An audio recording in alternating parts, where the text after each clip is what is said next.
पाठ 3 संतति। पाठ प्रवेश।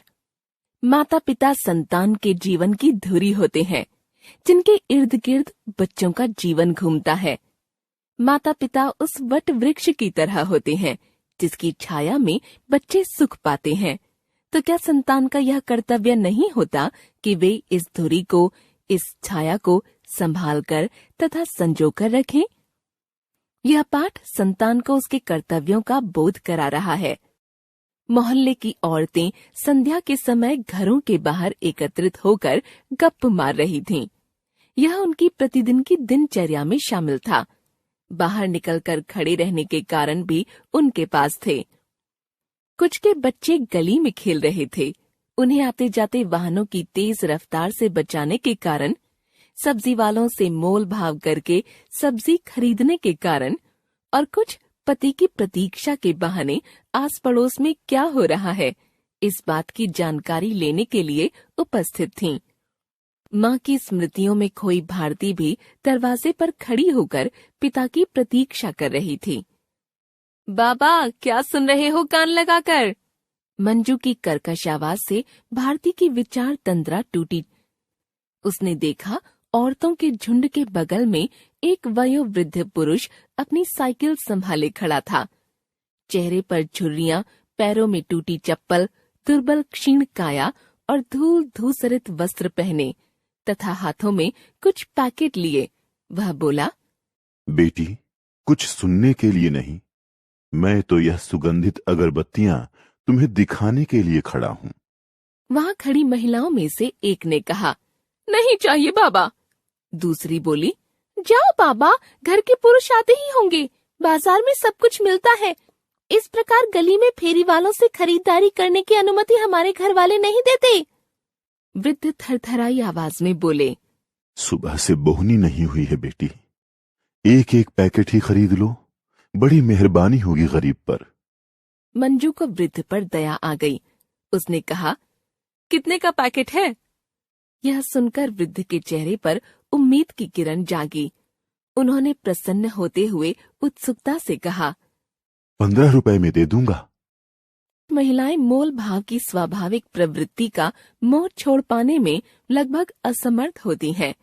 यही कारण था कि मंजू ने अवसर को बनाने की कोशिश की और कहा, 20 के 2 पैकेट देने हो तो बोलो, सभी 2-2 ले लेंगे, वरना रहने दो। वैसे इस समय आवश्यकता भी नहीं है।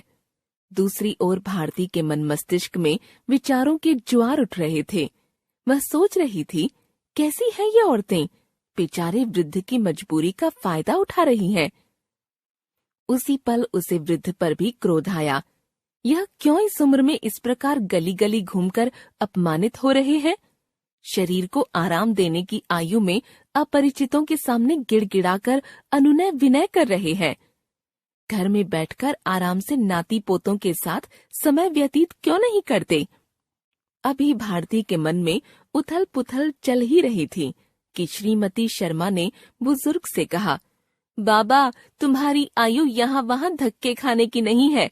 घर में बैठकर प्रभु का भजन किया करो। धन का मोह अब तो छोड़ दो।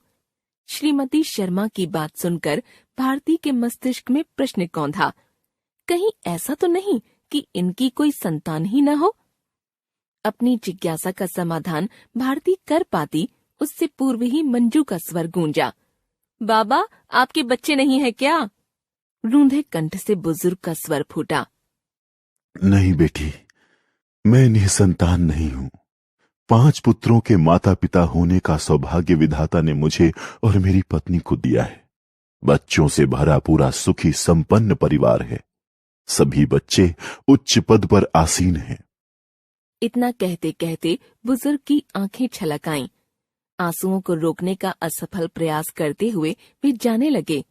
तभी महिलाओं के आलोचना भरे शब्द उनके कानों में पड़े।